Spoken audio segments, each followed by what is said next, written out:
আজকে এই ভিডিওতে আপনাদেরকে আমি 5টা এমন কিছু ফেলে দেওয়া জিনিস দিয়ে সার তৈরি করে দেখাবো, যেগুলো আমরা সবসময় কিন্তু ব্যবহার করি না, ফেলেই দিই। আর সেই 5টা জিনিস দিয়ে আপনারা যদি একটা জৈব সার তৈরি করে নিতে পারেন, তাহলে আপনাদের গাছেও কিন্তু এইরকমই ফুল ফুটবে, এই রকম ফুলের কালার থাকবে আর অগুন্তি ফুল পাবেন। তা সেই কি সার আর সেটা কিভাবে বানাই আর কিভাবে আমি গাছে দিই, সেটাই কিন্তু আপনাদেরকে দেখাবো। তা আপনারা পুরো ভিডিওটা দেখতে থাকুন, তবেই কিন্তু হবে। সার বানিয়ে সার কিন্তু গাছে দিয়ে দিলেই হবে না, তার কিছু কারণ থাকে, কিছু নিয়ম থাকে, আর কিছু সময়ও থাকে। তা দেখতেই পাচ্ছেন আমার ছোট ছোট গাছ, আর ছোট ছোট গাছে অগন্তি কুড়ি, এগুলো কিন্তু আমার একদিনে হয়নি।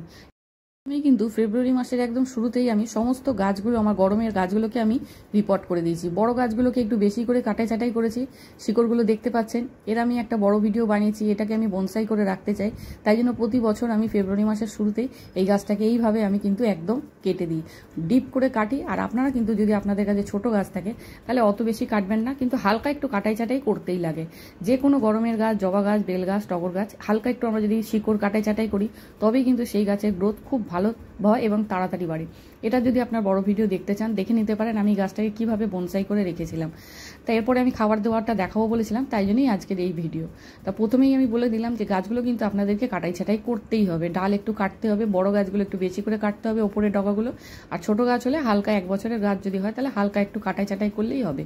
তো প্রথমেই কাটাই ছাটাই করতে হবে। আর প্রত্যেক মাসে আপনাদেরকে কিন্তু টবের মাটিতে যে মাটিগুলো শক্ত হয়ে একদম দেখবেন টাইট হয়ে যায় গাছগুলো বসানোর পরে, তো সেগুলোকে কিন্তু একটু খুঁচিয়ে নরম করে দিতে হবে। যত আপনি নরম করে দেবো, খুঁচিয়ে আলগা করে দেবো টবের মাটিটা, ততই কিন্তু গাছ কিন্তু খাবারগুলো ভালো করে গ্রহণ করতে পারবে আর মাটিতে হাওয়াও চলাচল করবে। তার জন্যই কিন্তু গাছটা খুব ভালো থাকবে।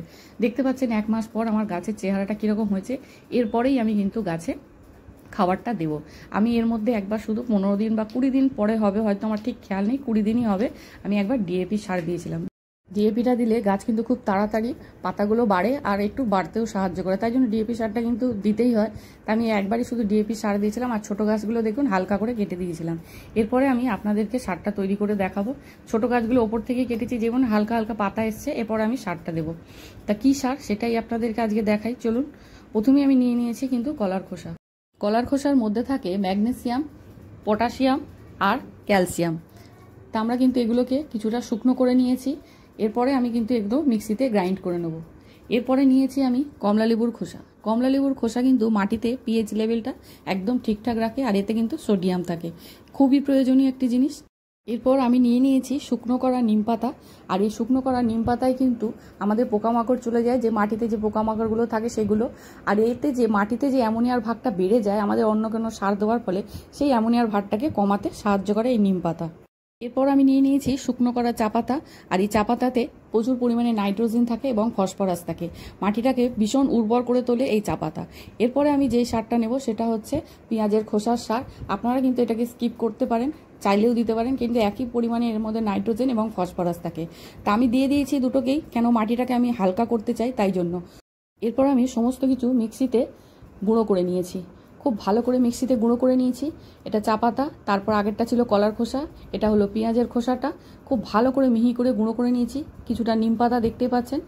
এরপর আমি সমস্ত সারগুলোকে 1 চামচ করে একটা বাটিতে নিয়ে আপনাদেরকে দেখাচ্ছি। আপনাদের দেখানোর জন্য, বোঝানোর জন্য আমি সমস্ত সার দেখতে পাচ্ছেন, 4টে সার আমি 1 চামচ করে একটা বাটির মধ্যে নিয়েছি। এটা একটা টবের জন্য আমি নিয়েছি।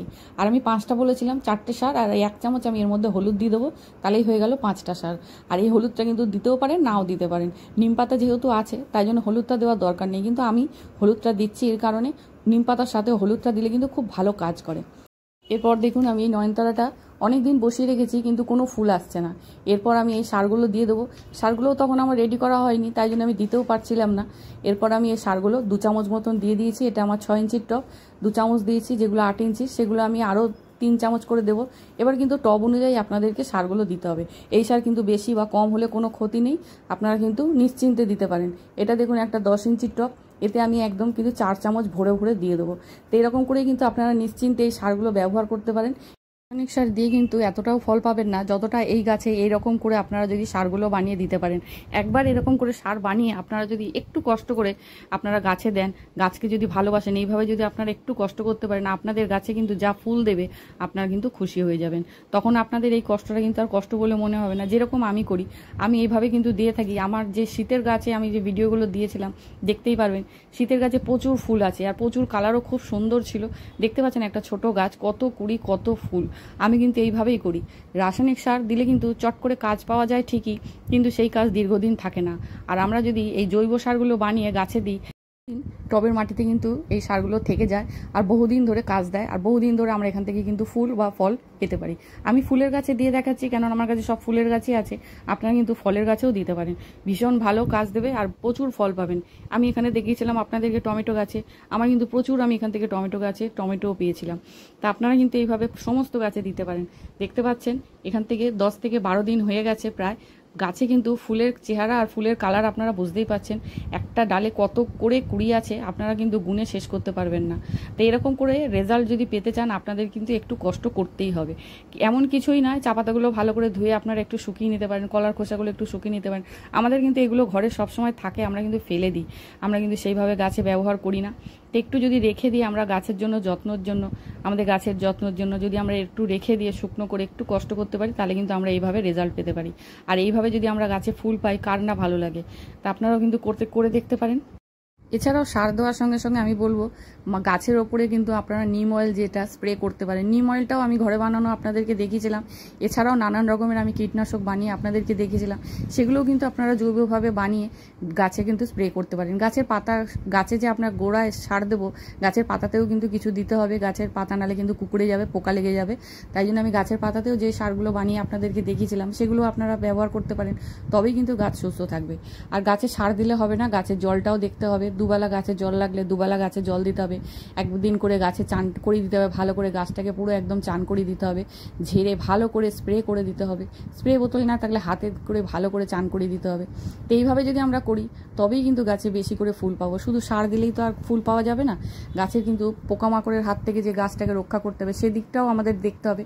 আর সব থেকে বড় হলো আলো, সূর্যের আলো। জানেন জবা গাছ, টগর গাছ, বেল গাছ বা যে কোনো গাছ, সূর্যের আলোটা কিন্তু আমরা যদি একদম 6-7 ঘন্টা দিতে পারি তবেই কিন্তু এরকম সুন্দর ফুল পাওয়া যাবে, এত সুন্দর কালার পাওয়া যাবে। আপনারা কিন্তু করে দেখতে পারেন। রাসায়নিক সারের থেকে কিন্তু জৈব সার নিশ্চিন্তে দিয়ে আপনারা গাছে একদম বসে থাকতে পারেন, একদম রেজাল্ট কিন্তু এইরকমই পাবেন। তা আপনাদের ভিডিওটা কেমন লাগলো আমাকে কমেন্টে কিন্তু অবশ্যই জানাবেন। ভিডিওটা ভালো লাগলে একটা লাইক করবেন অবশ্যই, আর সাবস্ক্রাইব করবেন। আমি নিম পাতা শুকনো করে গাছে দিয়ে দেখালাম। এছাড়াও কিন্তু আরও একটা নতুন উপায় আমি নিমখোল বানানো আপনাদেরকে দেখাবো, আর খুব সহজ সেটা। আপনারা যদি ওইভাবে নিমখোল বানিয়ে আপনাদের গাছে দিতে পারেন, আপনাদের গাছের জন্য আর বাইরে থেকে কোনো রকম কীটনাশক কিনতে লাগবে না। মাটির জন্য, মাটিতে যে দেওয়ার জন্য আমরা অনেক রকম কীটনাশক কিনি সেগুলো কিন্তু কিনতে লাগবে না। আর সেই ভিডিও দেখতে গেলে আপনাকে কিন্তু অবশ্যই সাবস্ক্রাইব করে থাকতে হবে আমার পাশে। আর আপনারা যদি দেখতে চান আমাকে কমেন্টে অবশ্যই জানাবেন, তাহলে আমি কিন্তু ভিডিওটা খুব তাড়াতাড়ি নিয়ে আসতে পারবো আপনাদের কাছে।